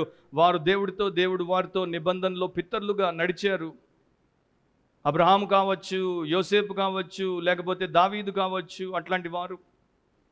సో ఇప్పుడు అట్లాంటి వారి నుండి వచ్చినటువంటి సంతానం ఏం చేసింది? పితరుల యొక్క నిబంధనను తృణీకరించేశారు, కాదన్నారు. ఇప్పుడు ఇది profaning the covenant of our fathers, దాన్ని అపవిత్రపరిచారు. అంటే ఆ నిబంధన ప్రకారం ఇప్పుడు తండ్రి నిబంధన చేశాడు, చెప్పాడు, నేను నా ఇంటి వారు యెహోవాను సేవించదము. యెహోషువ దేవుడితో నిబంధన చేసి అంటున్నాడు, నేను నా ఇంటి వారు యెహోవాను సేవించదము. సో అతడు చేసిన దాన్ని అతని ఇంటి వారు కూడా గైకొంటారు. అదే ప్రకారము వీరి యొక్క తండ్రి, వీరి యొక్క పితరులు చేసినటువంటి నిబంధనను గైకొనలేదు. అంటే ఇశ్రాయేలీలకు ఉన్నటువంటి ఒక బుద్ధిహీనత ఏంటంటే, తరచూ దేవుణ్ణి నిందిస్తుంటారు. నువ్వు మాతో నిబంధన చేసావు కదా, ఏమైంది ఇప్పుడు? నువ్వు మాకు నిబంధన చేసావు కదా, మాటిచ్చావు కదా, ఏమైంది ఇప్పుడు అని. దేవుడు ఎప్పుడు నిబంధనను మీరడు, విరవడు. కానీ వీరు దేవుడి నిబంధనను ఎన్నోసార్లు విరిచారు, మీరారు. అండ్ ఇక్కడ ప్రత్యేకంగా దేవుడు వారికి చెప్పినటువంటి విషయం ఏంటంటే, వీరు మరి వారి యొక్క యూదురాళ్ళైనటువంటి భార్యలకు విడాకులిచ్చి, వివాహ పరిత్యాగ పత్రములనిచ్చి అన్య దేవత పిల్లలను పెళ్లి చేసుకున్నారు. They married the daughter of a foreign God. అదేంటో మనం చూద్దాం. సో వీరు చేసింది ఏంటి అంటే దైవ వ్యతిరేకమైనటువంటి పాపం. ఇశ్రాయేలీలకి దేవుడు ఖచ్చితంగా చెప్పాడు, మీరు అన్యురాళ్లను పెళ్లి చేసుకోకూడదు, అన్యుల పిల్లలకి మీ పిల్లల్ని ఇవ్వకూడదు, అన్యుల పిల్లల్ని మీ పిల్లలకి చేసుకోకూడదు. 2 వచనాలు మీరు గమనించండి. నిర్గమాకాండం 34వ అధ్యాయం 16వ వచనం. ఎక్సడస్ 34:16. నిర్గమాకాండం 34:16లో, మరియు నీవు నీ కుమారుల కొరకు వారి కుమార్తెలను పుచ్చుకొను నెడల వారి కుమార్తెలు తమ దేవతలతో వ్యభిచరించి నీ కుమారులను తమ దేవతలతో వ్యభిచరింప చేయుదురేమో. ఎందుకు చేసుకోవద్దంటున్నాడు? మీరు అద్వితీయ దేవుడైనటువంటి విగ్రహ రూపములో లేనటువంటి నాకు శిష్యులు, నాకు భక్తులు గనుక అన్య దేవతలన్నీ విగ్రహ రూపాల్లో ఉన్నాయి, అవి దేవతలే కావు, దేవుళ్ళే కావు. అట్లాంటి వాటిని అనుసరించి కొలిచేటువంటి వారి కుమార్తెల్ని చేసుకుంటే మీరు కూడా విగ్రహారాధికులైపోతారు, కనుక చేసుకోకూడదు అన్నాడు. 100% చెప్పేశాడు. ఒక ఇశ్రాయేలీయుడు ఒక అన్యురాలిని ఎట్టి పరిస్థితుల్లో పెళ్లి చేసుకోకూడదు, అంతే. ఒక క్రిస్టియన్ ఎట్టి పరిస్థితుల్లో ఒక అన్బిలీవర్ని పెళ్లి చేసుకోకూడదు, పీరియడ్. ఇక దానికి నేను మారుస్తాను, నేను ఇచ్చేస్తాను, నథింగ్ డూయింగ్. దేవుడు అంటున్నాడు అవకాశమే లేదు. నువ్వు అట్లాంటి ఆలోచన కూడా చేయొద్దు. నువ్వు అట్లా ఆలోచించినా కూడా అది నీకు అక్రమం అయిపోతుంది, పాపం అయిపోతుంది. ఎందుకంటే నీతో వారు ఏం చేపిస్తారు? విగ్రహారాధన చేపిస్తారు. ద్వితీయోపదేశకాండం 7వ అధ్యాయం 3వ వచనంలో, డ్యూట్రానమీ 7:3లో, ద్వితీయోపదేశకాండం 7వ అధ్యాయం 3లో, నీవు వారితో వియ్యమందకూడదు, వాని కుమారునికి నీ కుమార్తెని ఇయ్యకూడదు, నీ కుమారునికి వాని కుమార్తెను పుచ్చుకొనకూడదు. సో నా కొడుక్కి వారి కూతురు, లేక నా కూతురికి వారి కొడుకు, ఎవరిని నేను చేసుకోకూడదు. దేవుడు చెప్పాడు, inter marriage with unbelievers is completely forbidden. Mixed marriage is forbidden. So వీరి సమయంలోనే సమకాలికుడిగా కొంత ముందున్నటువంటి ఎజ్రా అండ్ ఆ టైంలోనే ఉన్నటువంటి నెహెమ్యా కాలంలో ఇది ఒక పెద్ద సమస్య. సో వారు ఏం చేశారు? మీరు చదువుకోండి. నేను ఒక 2 వచన భాగాలు చదివి ఏం చేశారనేది, దాన్ని ఎంత తీవ్రంగా ఎజ్రా తీసుకున్నాడు, ఆయన ఏం చేశాడు అనేది మీకు చదివి వినిపించి ముందుకెళ్ళిపోతాను, ఎక్స్ప్లెనేషన్ చేయను. ఎజ్రా 9వ అధ్యాయం 2వ వచనం. ఎజ్రా 9:2లో, వారి కుమార్తెలను పెళ్లి చేసుకొనుచు తమ కుమారులకును తీసుకొనుచు పరిశుద్ధ సంతతిగా ఉండవలసిన తాము. అది అండర్లైన్ చేయండి. పరిశుద్ధ సంతతిగా ఉండవలసిన తాము ఆ దేశపు జనులతో కలిసి కొనిన వారైరి. ఈ అపరాధము అండర్లైన్ చేయండి, చేసిన వారిలో పెద్దలను అధికారులను నిజముగా ముఖ్యులై ఉండిరని చెప్పిరి. సో పెద్దలు పరిచారకులు పాపం చేశారు కనుక వెంట వచ్చే ప్రజలు అనుచరులు పాపం చేసేసారు. సో నెక్స్ట్ చాప్టర్లో ఎజ్రా 10వ అధ్యాయం 2-3 వచనాల్లో, ఎజ్రా 10:2-3లో ఇట్లా చెప్పబడింది. ఏలాము కుమారులలో నొకడగు యెహీయేలు కుమారుడైన షెకన్యా ఎజ్రాతో ఇట్లనెను, మేము దేశమందుండు అన్య జనములలోని స్త్రీలను పెళ్లి చేసుకొని మా దేవుని దృష్టికి పాపము చేసితిమి. అయితే ఈ విషయంలో ఇశ్రాయేలీయులు తమ నడవడి దిద్దుకొందురను నిరీక్షణ కద్దు. కాబట్టి ఈ పని ధర్మశాస్త్రానుసారముగా జరుగునట్లు ఏలిన వాడవైన నీ యోచనను బట్టియు దైవాజ్ఞకు భయపడు వారి యోచనను బట్టియు. దైవాజ్ఞకు భయపడు యాక్చువల్ హీబ్రూలో దేవుడి ఎదుట, ఆయన ఆజ్ఞ ఎదుట వణికే వారికి అని అర్థం. ఈ భార్యలను వారికి పుట్టిన వారిని వెలివేయించదమని మన దేవునితో నిబంధన చేసుకునేదాం. సో ఎప్పుడైతే ఎజ్రా ద్వారా దేవుడు కరాఖండిగా మాట్లాడాడు, ఏమన్నారు, మేము ఎవరెవరినైతే అన్యురాళ్లను పెళ్లి చేసుకున్నామో వారికి పుట్టిన మా సంతానాన్ని మేము వెలివేస్తాం. We will leave them, we will send them back, we will excommunicate them. Own family, wife and children unbelievers కనుక వారిని ఎక్స్కమ్యూనికేట్ చేసేసింది ఓల్డ్ టెస్టమెంట్లో ఎజ్రా టైంలో. అండ్ ఇప్పుడు విచిత్రం ఏంటంటే దేవుడు వాడినటువంటి పదం వివాహము, మ్యారేజ్, పెళ్ళి, తెలుగులో పెళ్ళి అని ఉంది. బాల్ అని దాని యొక్క హీబ్రూ పదం. బాల్ అనగానే మీకు అర్థమైపోవాలి బయలు అని. సో దేవుడు ఏమంటున్నాడు, మీ వివాహము బయలు దేవతను అనుసరించి ఆరాధించేటువంటి సంతతితో ఉంది కనుక మీరు కూడా బయలు ఆరాధికులు, బయలు అనుచరులు అయిపోయారు. అందుకే దేవుడికి అంత కోపం. తన బిడ్డలు సాతాను ఆరాధకులు అవ్వట ఆయనకి ఇష్టం లేదు. సో దాన్ని బట్టి దేవుడు దాన్ని ఖండిస్తున్నాడు. సో ఈ కారణము చేత వారు ఏమి చేశారు, అపవిత్రపరిచారు. ఏం అపవిత్రపరిచారు? తెలుగు బైబిల్లో అయితే ఇట్లా రాయబడింది, పరిశుద్ధ స్థలమును అపవిత్రపరిచారు. అండ్ అక్కడ మీరు చూస్తే యూదావారు ద్రోహులయ్యారు. ఇశ్రాయేలీల మధ్య యెరూషలేములోనే హేయ క్రియలు జరుగుతున్నాయి. అండ్ యూదావారు యెహోవాకు ప్రియమైన పరిశుద్ధ స్థలమును అపవిత్రపరిచారు. ఇది కొంచెం కష్టతరమైనటువంటి వచన భాగము. దాన్ని ఇంటర్ప్రెట్ చేయడానికి మరి కొంత ఇబ్బంది అక్కడ ఉన్నటువంటి ఆ యొక్క వ్యాకరణమును బట్టి.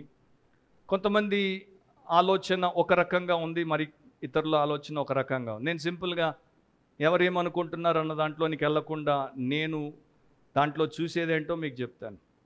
అపవిత్రం అంటే మంచిగా ఉన్నదాన్ని పాడు చేయడం.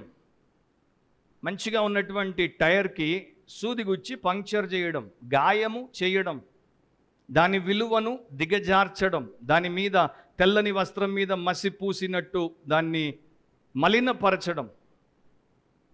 సో అది అపవిత్రం. సో వీరేం చేశారు, అన్య దేవతల కుమార్తెలను పెళ్లి చేసుకుని దేశానికి దేవుడికి మధ్యలో ఉన్న నిబంధనను అపవిత్రపరిచారు. అన్య దేవతల కుమార్తెలను పెళ్లి చేసుకుని వీరు మందిరానికి వచ్చినప్పుడు వారిని వెంట పెట్టుకుని వచ్చారు. వారికి దేవుడు అంటే భయం లేదు, భక్తి లేదు. వారు వీరితో వచ్చారు, ఏదో కారణంతో వచ్చారు. అండ్ వారు రావడం చేత యెరూషలేములో దేవుడి యొక్క మందిరము అపవిత్రమైపోయింది. ఈ రెండు కన్నా నాకు అనిపించేది అండ్ కాంటెక్స్ట్ ప్రకారం ఏంటంటే దేవుడు వీరి మధ్యలో పెట్టినటువంటి పరిశుద్ధ వివాహ వ్యవస్థను వీరు అపవిత్రపరిచి పాడు చేశారు. ఆ ఇన్స్టిట్యూషన్ అనేది నా కేజేవి ప్రకారం ఆ ఇన్స్టిట్యూషన్ని ప్రొఫేన్ చేశారు. మ్యారేజ్ అనే హోలీ ఇన్స్టిట్యూషన్ని ప్రొఫేన్ చేశారు. పెళ్లి పత్రికకి పసుపు పెడతారు కొంతమంది క్రైస్తవులు, పెట్టకూడదు. పెళ్లి పత్రికకి పసుపు పెడతారు, కానీ పెళ్ళిని పాడు చేసుకుంటారు. అందుకే నేను అంటాను, పెళ్ళి పత్రికకి నువ్వు పసుపు పెట్టకపోతే ఏం కాదు, కానీ నీ వివాహ నిబంధన 10 కాలాల పాటు పవిత్రంగా ఉంచుకునేటట్టు నువ్వు బాధ్యత వహిస్తే చాలు. పెళ్ళి ఎట్లా చేసుకుంటున్నాం అన్నది కాదు ముఖ్యం, పెళ్ళి ఎవరిని చేసుకుంటున్నాం, పెళ్ళి ఎందుకు చేసుకుంటున్నాం, పెళ్ళి చేసుకున్న తర్వాత వారితో ఎలా వ్యవహరిస్తున్నాం, ఇది దేవుడు చూస్తాడు. నువ్వు ఒక ఆకాశం కింద చెట్టు కింద పెళ్లి చేసుకున్నా కూడా 10 మందికి భోజనం పెట్టి పంపినా కూడా ఏం అబ్జెక్షన్ లేదు. నాకు అనిపిస్తుంది బాగా తెలివి ఉన్నవారు అట్లాగే చేస్తారు. ఐఏఎస్ అధికారులు ఇద్దరు మరి కొంతకాలం క్రితం 5,000 రూపాయలతో మ్యారేజ్ రిజిస్ట్రార్ ఆఫీస్లో చేసుకుని వారికి ఉన్న ఆఫీసు కొలీగ్స్కి కొంతమందికి భోజనం పెట్టారు. ఇద్దరు ఐఏఎస్లే. వాళ్ళకన్నా మనకి తెలివి ఎక్కువ ఉందా? లేదు. వారు మన పాలకులు, వారు మన అధికారులు. కానీ కొంతమంది 5,000 కోట్లు ఖర్చు పెట్టి చేసుకుంటారు. ధూమ్ ధామ్. వీడికి తర్వాత ఉన్నదంతా డూమే. సో ఇట్లా వీరు అపవిత్రపరిచేశారు. వారికి పెద్ద పాపం అనిపించలేదు, కానీ దేవుడికి అది పెద్ద పాపం అయింది.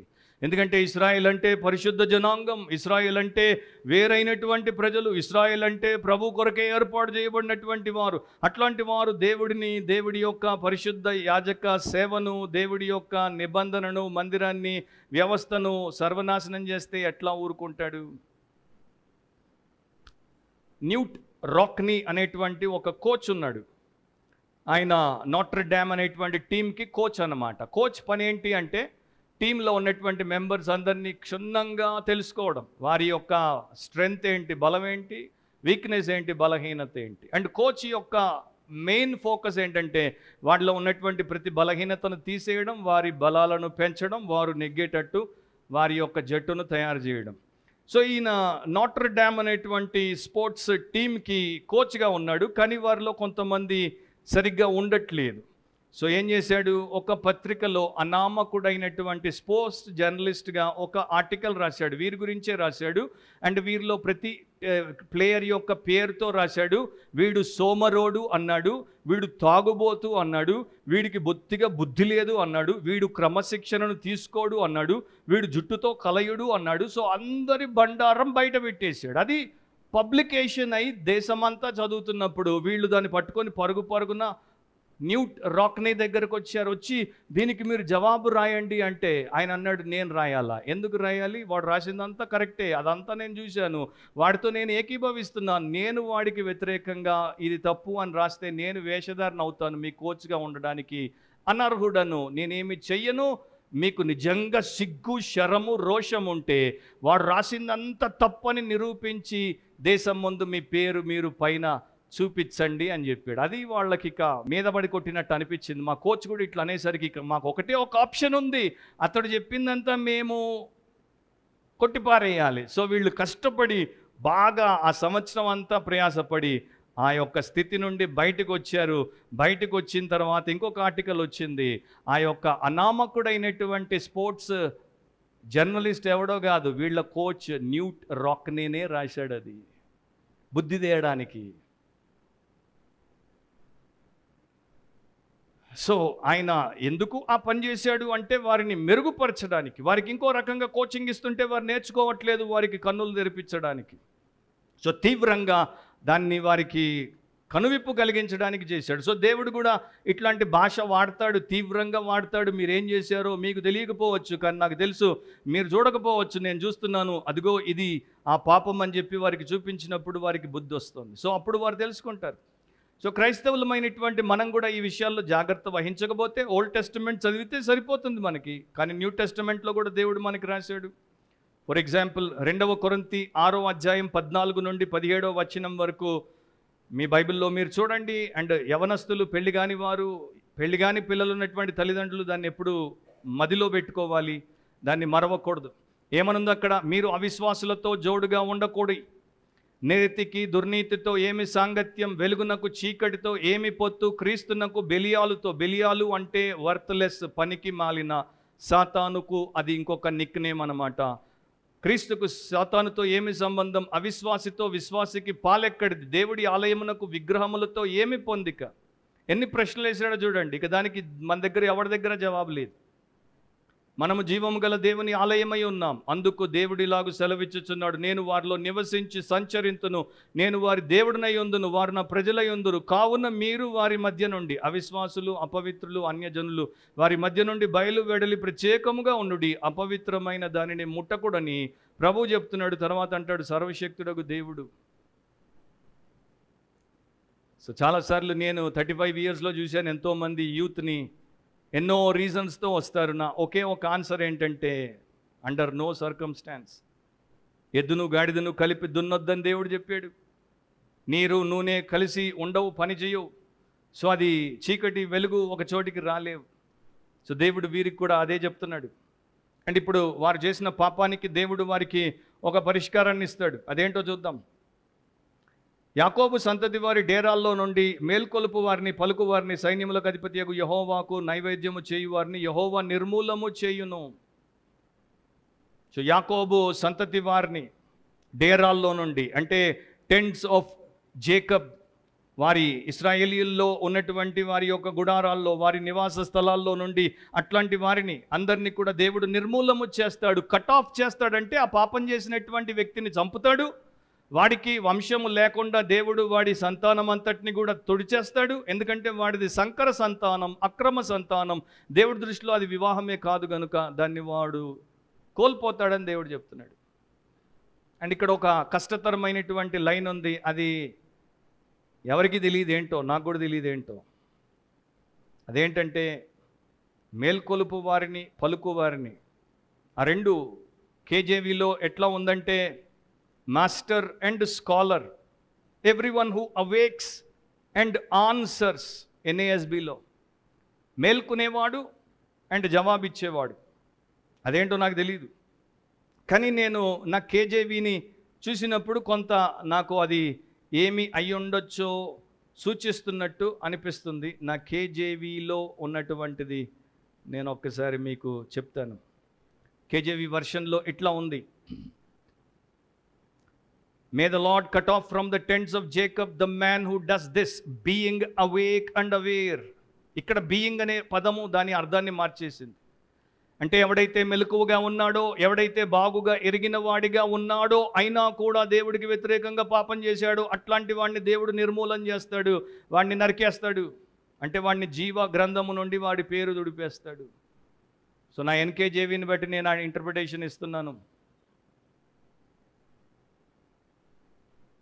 ఎంత తీవ్రమైనటువంటి శిక్ష. సో వారి కానుకలు దేవుడు అంగీకరించాడు. అది నెక్స్ట్ భాగంలో మనం చూస్తాం. నైవేద్యాన్ని దేవుడు తీసుకోడు. హీబ్రూ స్కాలర్ డాక్టర్ కెయిల్ ఇట్లా రాశాడు, దేవుడు వాడిని, వాడి వంశస్థులందరినీ కూడా తుడుపు పెట్టేస్తాడు.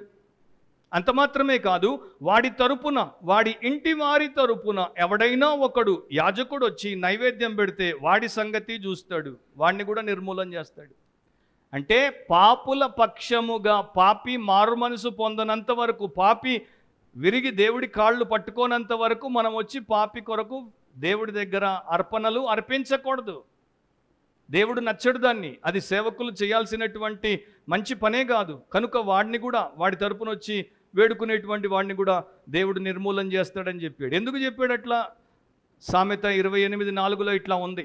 ప్రావర్బ్స్ 28:4 ధర్మశాస్త్రమును త్రోసివేయి వారు దుష్టులను పొగుడుచుందురు, ధర్మశాస్త్రమును అనుసరించు వారు వారితో పోరాడుదురు.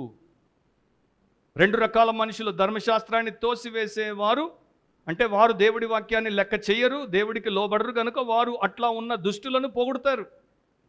ధర్మశాస్త్రాన్ని అనుసరించేవారు వారితో పోరాడతారు.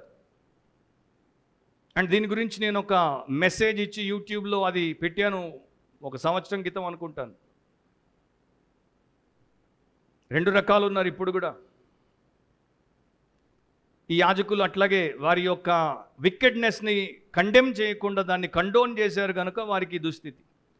సామెత 24:24 ప్రావర్బ్స్ 24:24 దేవుడు ఇట్లా చెప్పాడు, నీ యందు దోషము లేదని దుష్టునితో చెప్పు వానిని. జాగ్రత్తగా వినండి. నీ యందు దోషము లేదని దుష్టునితో చెప్పు వానిని ప్రజలు శపించుదురు, జనులు అట్టి వాని యందు అసహ్యపడుదురు. ఈ రోజున కాకపోతే రేపు ఇది తప్పక జరుగుతుంది, తిరుగులేని సత్యం ఇది. అంటే ఈ రోజున ఇట్లాంటి వాళ్ళే ఎక్కువ. నీలో దోషం లేదు, నీలో తప్పు లేదు, నీలో పాపము లేదు. 3వ దాంట్లోనికి వచ్చేయండి.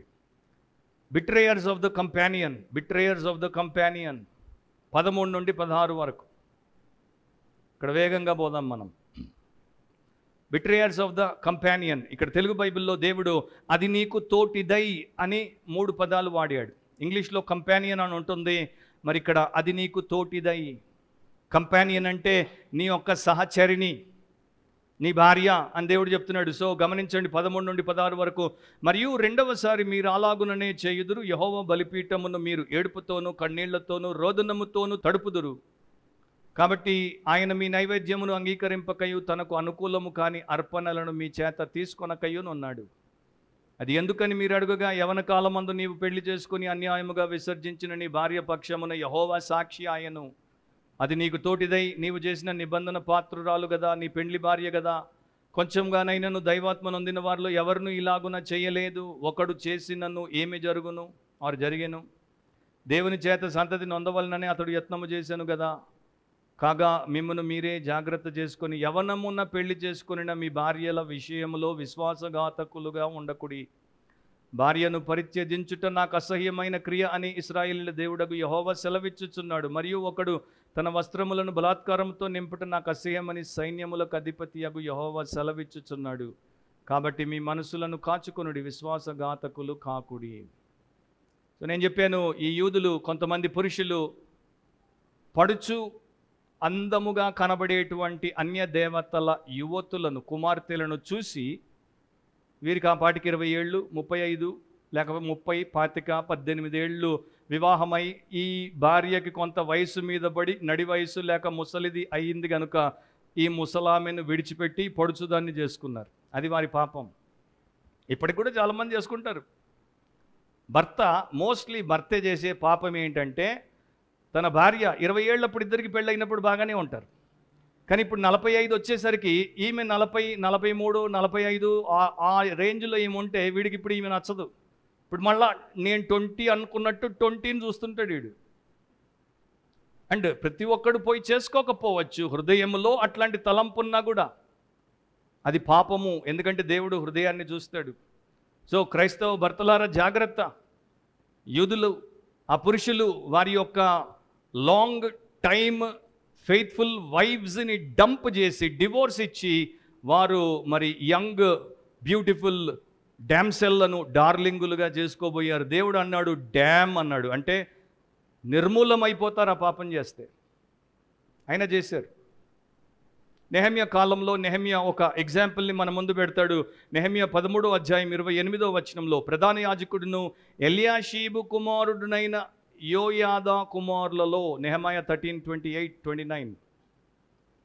సో ఇక్కడ ఏం చెప్తున్నాడు? ప్రధాన యాజకుడు వాడి కుమారుల్లో ఒకడు హోరోనీయుడైన సన్బల్లట్టునకు అల్లుడాయను. హై ప్రీస్ట్ కొడుకే ఎనిమికి సన్నిన్లా అయిపోయాడు. దానిని బట్టి నేను అతన్ని నా యొద్ద నుండి తరిమి తిని. నెహెమ్యా చూడండి, ఆయన ఒక యాజకుడు కూడా కాదు, ఆయన ఒక నాయకుడు. కానీ ఆయనకి దేవుడి మహిమ అంటే ఎంత రోషమో చూడండి. అట్లాంటి ప్రధాన యాజకుని కొడుకు ఒక అన్యుడికి అల్లుడైతే వాడిని ఆయన దగ్గర నుండి తరిమేశాడంట.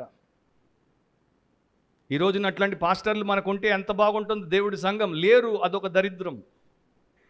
29లో అంటాడు, నా దేవా, వారు యాజక ధర్మపు నిబంధనను, లేవీయుల నిబంధనను అపవిత్ర పరిచిరి కనుక వారిని జ్ఞాపకం ఉంచుకొనుము. అండ్ ఇక్కడ మనం చూసాము, వీళ్ళు దేవుడి యొక్క బలిపీఠం మీద పడి ఏడుస్తున్నారు, కన్నీళ్లు గారుస్తున్నారు, రోదనము చేస్తున్నారు, గుండెలు బాదుకుంటున్నారు. ఎవరాళ్ళు? బైబిల్ స్కాలర్లు 2 చెప్తారు. ఒకటి, వారు విడిచిపెట్టినటువంటి విడాకులు ఇచ్చినటువంటి దుఃఖభరితులైన భార్యలు దేవుడి బలిపీఠాన్ని పట్టుకుని ఏడుస్తున్నారు. దేవుడు ఆ భార్యల కన్నీరు చూశాడు. కానీ అక్కడ ఉన్నటువంటి కాంటెక్స్ట్, ఆ యొక్క ఫ్లో ఆఫ్ ద స్క్రిప్చర్ గ్రామర్ని మీరు చూస్తే అది కాదు. ఆ బలిపీఠాన్ని పట్టుకొని మా కానుకలు ఎందుకు తీసుకోవట్లేదని ఏడ్చేది ఈ భ్రష్టులైన పురుషులే.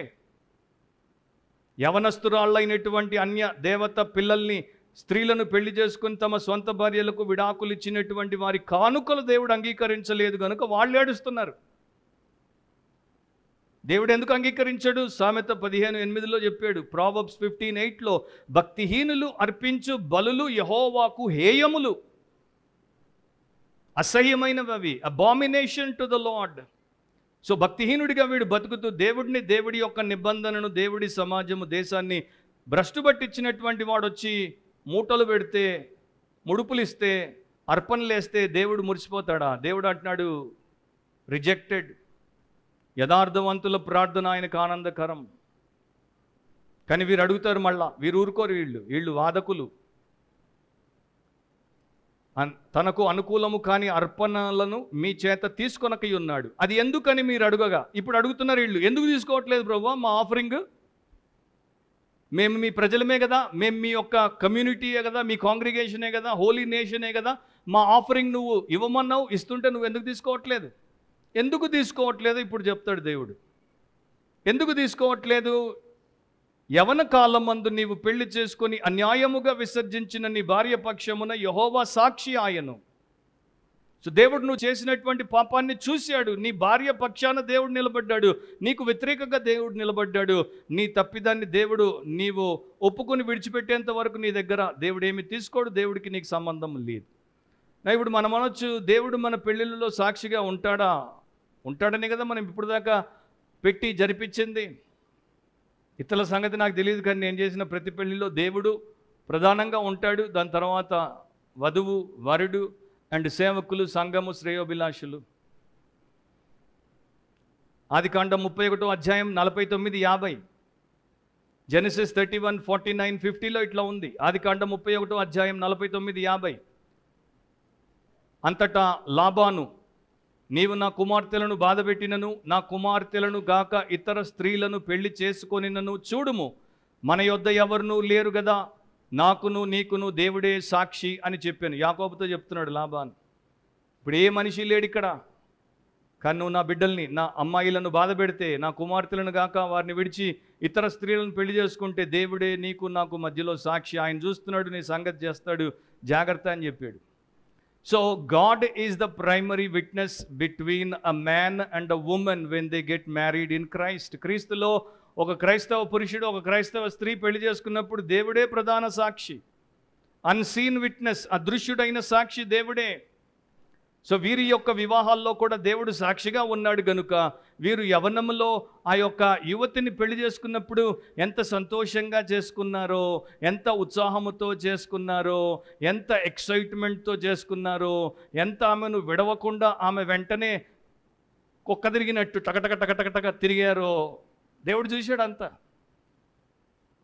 ఇప్పుడేమో వేరే దాన్ని వెంటబడేసరికి, దీన్ని విడిపించుకునే ప్రయత్నం చేసేసరికి దేవుడు దాన్ని జ్ఞాపకం చేసుకొని చెప్తున్నాడు, the wife of your youth, యవన కాలంలో ఉడుకు రక్తంతో నీవు అందంగా ఉన్నప్పుడు, ఆమె అందంగా ఉన్నప్పుడు ఆమెను చేసుకున్నావు. ఆమె నీ తోటిది. జీవితంలో నీవు చేసేటువంటి నిర్ణయాలు నీ ఇష్టం ప్రకారం కాదు, ఆమెకు కూడా నచ్చాలి. మీ ఇద్దరి కుటుంబము క్షేమం కలిగించాలి. నీ చిత్తము, నువ్వు బాసు, నువ్వు మాస్టరు, ఆమె బానిస అనుకోవడానికి వీల్లేదు. ఇద్దరు కలిసి దేవుణ్ణి సేవించుటకు కుటుంబముగా ఏర్పాటు చేయబడ్డారు.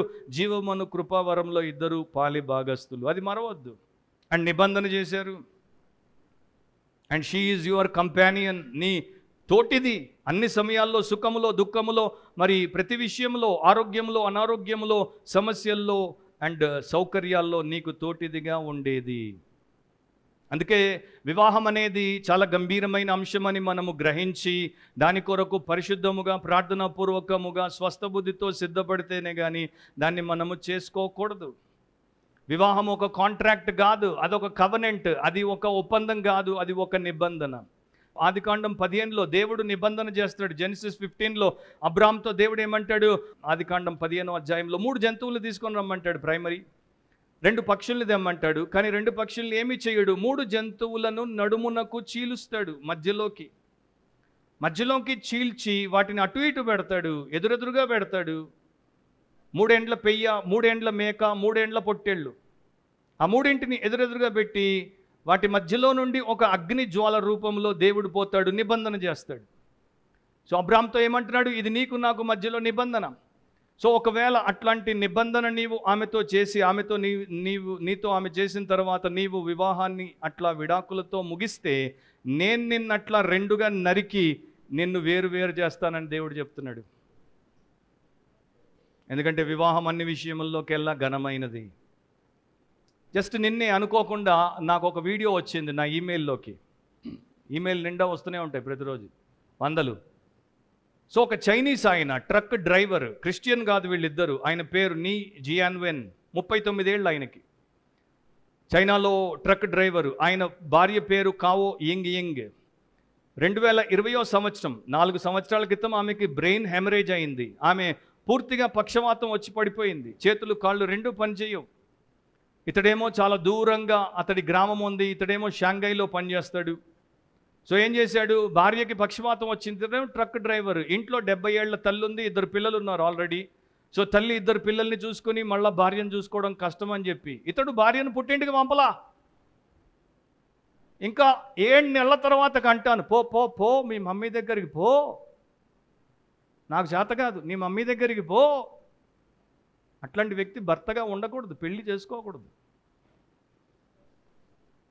చిన్న జబ్బు చేస్తే అమ్మ దగ్గరికి పో, డాడీ దగ్గరికి పో, హాస్పిటల్ తీసుకెళ్తారు, చూపిస్తారు, మందులు ఇప్పిస్తారు, నువ్వెందుకురా? భర్త అన్నదానికి అపకీర్తిని తెచ్చేవాళ్ళు ఇట్లాంటి వాళ్ళు. సరే, అతడేమన్నాడు, నాతో ట్రక్కులోనే పెట్టుకొని తిప్పుతాను. సో అతడి ట్రక్కులోనే, మీరు చూడండి ఆ వీడియోని, ఆమెను వెనక వేసి ఆమెను ఇట్లా 2 చేతులు ఇక్కడ పట్టుకుంటాడు, ఆమెకి ఇక్కడ నుండి ఒకటి గుడ్డతో బెల్ట్ కట్టాడు, ఆమె మరి బ్యాక్ సైడ్ కింద ఆమె జారిపోకుండా ఇక్కడ నుండి ఒకటి కట్టుకున్నాడు. అట్లా ట్రక్కు నుండి దిగినప్పుడు ఆమె కింది పడకుండా ఆయనతో దిగుతుంది, పైకి వచ్చినప్పుడు ఆమె పైకి వస్తుంది, ఆమె తల దూవుతాడు, ఆమెకి స్నానం చేస్తాడు, ఆమెకి బట్టలు తొడుగుతాడు, ఆమెకి మరి ఏమీ పని చేయవు కనుక ఎక్సర్సైజ్ చేపిస్తాడు, అండ్ ఆమెకి మేకప్ కూడా చేస్తాడు. చూడండి ఆ వీడియో. చైనాలో ఎంతోమంది ఏడ్చారు ఆ వీడియోని చూసి, లక్షల మంది. అంటే ఇట్లాంటి భర్తలు ఈ కాలంలో ఉన్నారా 2024లో? అతడు బాధపడ్డాడు, నేను ఇంకెక్కువ కష్టపడి ఎక్కువ సంపాదించి పెద్ద ట్రక్ కొంటాను, ఎందుకంటే దీంట్లో వాష్రూమ్ లేదు, ఈ ట్రక్లో స్నానాల గది లేదు, అండ్ మరుగుదొడ్డి లేదు, కనుక భార్య కొన్నిసార్లు ఇతడు నడిపిస్తున్నప్పుడు వెనక బెడ్ మీద పడుకొని ఉంటుంది, ఇతడు ముందు సీట్లో ఉంటాడు, ఆమె అక్కడే మలాన్ని మూత్రాన్ని విసర్జిస్తే ఇతడు ఆగి పక్కకు తీసుకెళ్ళి ఆమెను తీసి కడిగి స్నానం చేసి అవన్నీ శుభ్రం చేసి మళ్ళీ ఎక్కుతాడు. క్రిస్టియన్ భర్తను కూడా నేను అట్లాంటి ఇప్పటిదాకా చూడలేదు. నేను అట్లా లేను, మీ అందరి ఎదుట దేవుడి సాక్షిగా ఒప్పుకుంటున్నాను, నేను అట్లా లేను, నేను అంత చేయలేను. కానీ నాకు అనిపించింది సిగ్గుచేటు మేము భర్తలం అని అనిపించుకోవడానికి ఇట్లాంటి వాళ్ళని దేవుడు మా ముందు పెట్టినప్పుడు. సో అట్లా కష్టపడి అది ఇది అన్ని చేసిన తర్వాత మొత్తానికి మొన్న రీసెంట్గా ఆమె చనిపోయింది. 2 years బాగానే డెవలప్ అయింది, ఇంప్రూవ్ అయింది. ఆమె మెల్లగా అతను నడిపిస్తే నడిచేది, కానీ సడన్గా చనిపోయింది.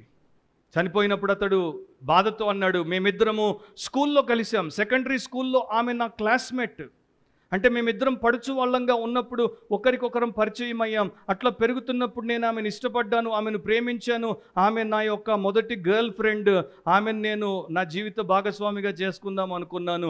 సో యవ్వనంలో ఉన్నప్పుడు, ఆమె ఆరోగ్యంతో ఉన్నప్పుడు, గత 10 సంవత్సరాలు నాకు నా ఇంటి వారికి ఎంత చేసిందో, ఇప్పుడు ఆమె రోగం వచ్చి పడిపోతే మంచం ఎక్కితే నేను ఎట్లా మర్చిపోతాను, ఆమె నేను ఎట్లా విడిచిపెడతాను, ఆమె చచ్చిపోయి నాకు ఒక జీవితానికి విరక్తిని మిగిల్చిందని ఏడ్చాడు. పీడ పోయిందని లేదు. క్రైస్తవులారా, బైబిల్ పట్టుకొని తిరిగేవారులారా, ముఖ్యంగా భర్తలారా, ఆలోచించాల్సినటువంటి విషయం ఇది. అందుకే దేవుడు అంటున్నాడు, నీ యవ్వన కాలంలో నువ్వు చేసుకున్న పెళ్లి భార్యను నీవిప్పుడు నీ తోటిదైనటువంటి దాన్ని, నిబంధనకు పాత్రులైనటువంటి దాన్ని అట్లా ఒక చిత్తు కాగితంలాగా విడాకులిచ్చి బయట బారేసి పొడుచుదాన్ని వెంటబోతున్నావేంటని. 15లో అంటాడు, అట్లాంటి వాడు ప్రార్థన చేసినా కూడా వాడికి దైవికమైనటువంటి సంతానాన్ని దేవుడు ఇవ్వడు, ఎందుకంటే వారిద్దరూ కలిసి సంకర జాతిని పుట్టిస్తారు. అంటే దేవుడు భార్యాభర్తల్ని ఒక్కటిగా చేశాడు. ఆదికాండం 2:24 ప్రకారం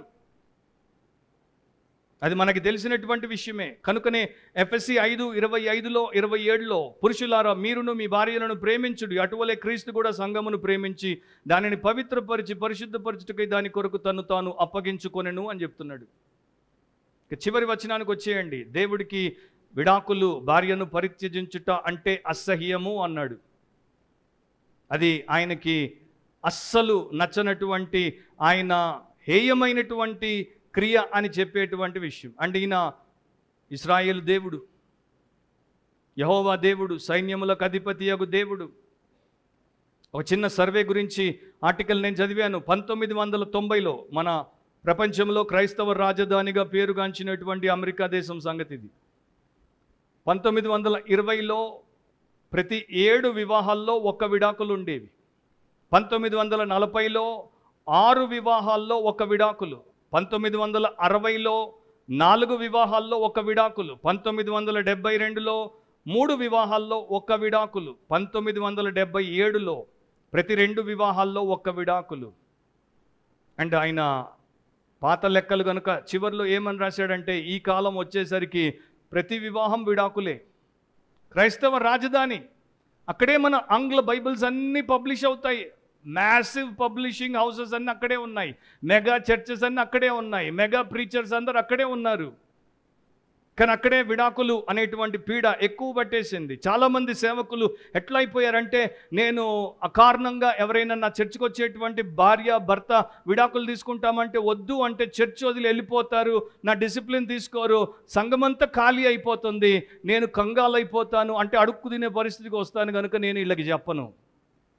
విడాకులు తీసుకోవచ్చు, మళ్ళీ పెళ్లి చేసుకోవచ్చు, నా చర్చిలోనే ఉండండి, నా మెంబర్లుగానే ఉండండి, పోకండి అని చెప్పుకోవచ్చు అని దరిద్రపు కొట్టు సేవ చేసి సైన్యము అంతా క్షీణించిపోవడానికి ఒక జనరల్ ఎట్లా వారికి మరి శిక్షణ లేకుండా చేస్తాడో అట్లా చేసేసారు.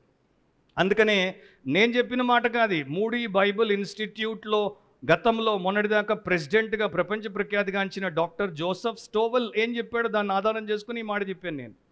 ఆయన యుక్రెయిన్లో మినిస్టర్లకు అంటే సేవకులకి సభ పెట్టినప్పుడు, దీనికన్నా యుక్రెయిన్ యుద్ధం కన్నా ముందు అక్కడ ఒక చర్చ్ లీడర్ జోసెఫ్ స్టోవెల్ని ఒక ప్రశ్న అడిగాడు, అమెరికాలో మీరు విడాకులు, తిరిగి పెళ్ళి, మళ్ళా పెళ్ళి చాలా ఎక్కువ చేసేస్తున్నట్టుంది, దాన్ని సరిగ్గానే చేస్తున్నారా అంటే జోసెఫ్ స్టోవెల్ ఏమన్నాడు తెలుసా, బాధతో, మేము దాన్ని బొత్తిగా సరిగ్గా చేయట్లేదు, we are not handling it well.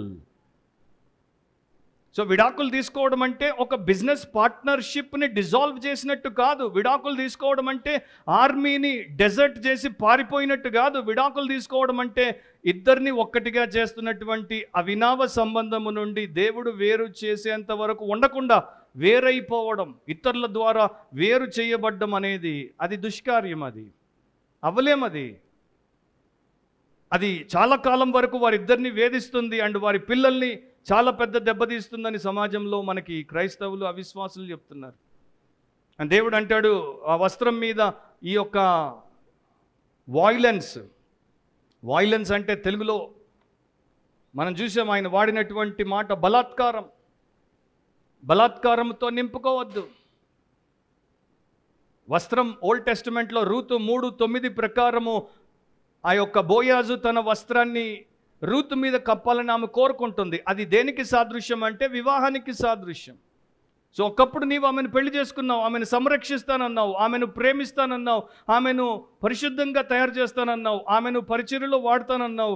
కానీ ఇప్పుడు ఏం చేసావు, ఆమెను నీవు బలాత్కారంతో మోసగించి ఆమెను విసర్జించావు. అది నాకు అసహ్యం అంటున్నాడు దేవుడు. విడాకుల గురించి ఇప్పుడు నా మెసేజ్ ఏ సందర్భంలో విడాకులు తీసుకోవచ్చు అన్నది కాదు. అది ఎప్పుడైనా మరొకసారి డివోర్స్ గురించే చెప్తాను, డివోర్స్ డ్యామేజ్ ఎట్లా చేస్తుందో చెప్తాను. కానీ చాలామంది 2 చెప్తారు. యేసు ప్రభువే చెప్పాడు మత్తయి 19లో, మత్తయి 5లో, అదేంటంటే వ్యభిచారము నిమిత్తమే తప్ప తన భార్యను విడనాడి. సో వ్యభిచారం అనేది జరిగినప్పుడు ఆ భార్య వ్యభిచారంలో పట్టబడినప్పుడు మారు మనసు పొందకుండా దాన్ని మానకుండా అట్లాగే కొనసాగుతున్నప్పుడు ఆమెకు విడాకులు ఇవ్వచ్చు అని మనకన్నా పెద్దలు భక్తులు చెప్పారు, ప్రభువే చెప్పాడు కదా అని. కానీ ప్రభు ఒక కండిషన్ పెట్టాడు అక్కడ. కండిషన్ క్లాజ్ ఏంటంటే, మోషే మీకు విడాకుల పత్రం ఎందుకు ఇవ్వమన్నాడు, ఎందుకంటే మీ హృదయ కాఠిన్యాన్ని బట్టి. సో యేసు ఏం చెప్తున్నాడు, ఒకవేళ ఆమె అట్లా ఉన్నా కూడా హోషేయాని జ్ఞాపకం చేసుకోండి. హోషేయ భార్య వ్యభిచారిగా ఉన్నా కూడా విడిచిపెట్టమని దేవుడు చెప్పలేదు, ఆయన విడిచిపెట్టలేదు. పదే పదే ఆ పాపం చేసిన తర్వాత కూడా ఆమెను అతడు ప్రేమించాడు, ఆమెను మార్చుకునేందుకు దేవుడు అవకాశం ఇచ్చాడు. సో నీ భార్య మారేందుకు నీవు వేచి ఉండొచ్చు, ఆమెకి 1, 2, 3, 10 అవకాశాలు ఇవ్వచ్చు. కానీ నేను ఇవ్వలేను, ఫస్ట్ టైం చెప్పా, సెకండ్ టైం చెప్పా, థర్డ్ టైం చెప్పా, నాకు ఇక భరించే స్థితి లేదంటే నీ హృదయం కఠినంగా ఉంది కనుక నీవు ఆ స్థితిలో ఆమెను విడిచిపెడితే నాకు అభ్యంతరం లేదంటున్నాడు. కానీ నాకు ఇష్టం అనట్లేదు, అసహ్యం అంటున్నాడు. ఇప్పటిదాకా చాలామంది విడాకులు తీసుకున్నారు. కొన్ని కుటుంబాలకి నేను తీసుకోవద్దంటే నన్ను ఎలగొట్టారు. నిజం. కొన్ని ఫ్యామిలీస్కి నేను వెళ్ళి విడాకులు తీసుకోవద్దు, పాస్టర్ కుమార్తె విడాకులు తీసుకోబోతుంటే ఇది నాన్ సెన్స్, నువ్వు పాస్టర్ అంటే గెట్ అవుట్ అన్నాడు. గెట్ అవుట్ అంటాడు కానీ ఈ cannot throw me out of the world. ఆయన ఇంటి నుండి బయటకు వచ్చారు కానీ లోకం నుండి ఇంకా బయటికి పోలేదు. నాకు తెలుసు అది ఎంత సీరియస్ మ్యాటరో. ఓకే, చివరి మాట. కాబట్టి మీ మనస్సులను కాచుకొనుడి, విశ్వాసఘాతకులు కాకుడి. మీ మనస్సులను కాచుకొనుడి, విశ్వాసఘాతకులు కాకుడి. టిమ్ శాండర్స్ అనేటువంటి యాహూ, ఒకప్పుడు గూగుల్ కన్నా ముందు యాహూ చాలా ఉపయోగంలో ఉండింది. దాని యొక్క చీఫ్ సొల్యూషన్స్ ఆఫీసర్గా పనిచేసేవాడు. ఆయన ఒక యాప్ తయారు చేశాడు, లవ్ ఇస్ ద కిల్లర్ అని. దాంట్లో ఆయన పేర్కొన్న 3 విషయాలు ఒక్కొక్క మాటలో. మనందరికీ జీవితంలో 3 అంశములు ఉంటాయి.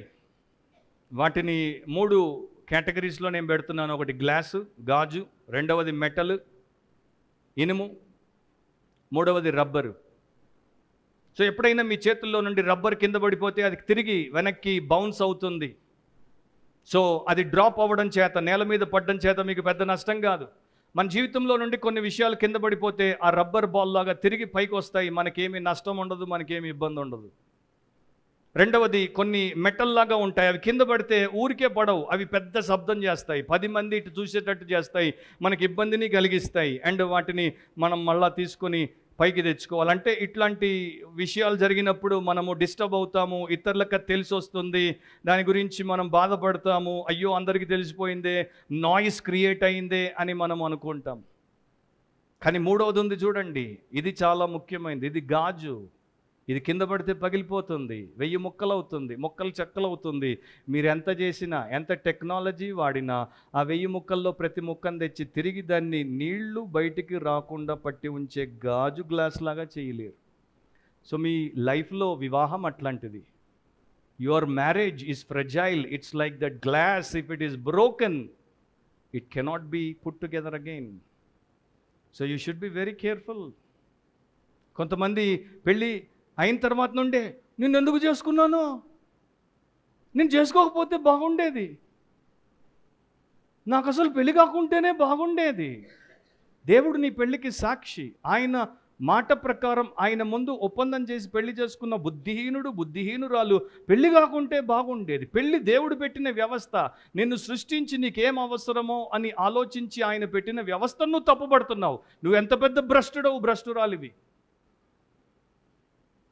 నేను నీకు విడాకులు ఇచ్చేస్తా, జోక్ కింద కూడా అనొద్దు. నీ కల్లో కూడా నా భార్యకు విడాకులు ఇస్తా అనొద్దు నువ్వు. ఇంతవరకు 27 years నా కల్లో కూడా నేను నా భార్యకు విడాకులు ఇవ్వాలన్న ఆలోచన నాకు రాలేదు, ఇంకెప్పటికీ రాదు. ఎంతోమంది అంటుంటారు నాతో, మేము విడిపోతాం బ్రదర్. దేవుడి గురించి, దేవుడి సత్యం గురించి, రాబోయేటువంటి పరిణామాల గురించి తెలిస్తే మీరు అట్లాంటి మాటలు మాట్లాడుంటే, ఆలోచించుంటే, కలలు కనుంటే క్షమించమని అడగండి. సో దేవుడు ఏం చెప్తున్నాడు? విశ్వాసఘాతకులు కాకండి అంటే విశ్వాసులు నమ్మకస్తులుగా ఉంటారు. సో దేవుడితో మీరు నమ్మకంగా కొనసాగండి, ఇతరులతో నమ్మకంగా కొనసాగండి, మీ నిబంధనలు నమ్మకంగా ఉండండి, మీ జీవిత భాగస్వామితో నమ్మకంగా ఉండండి.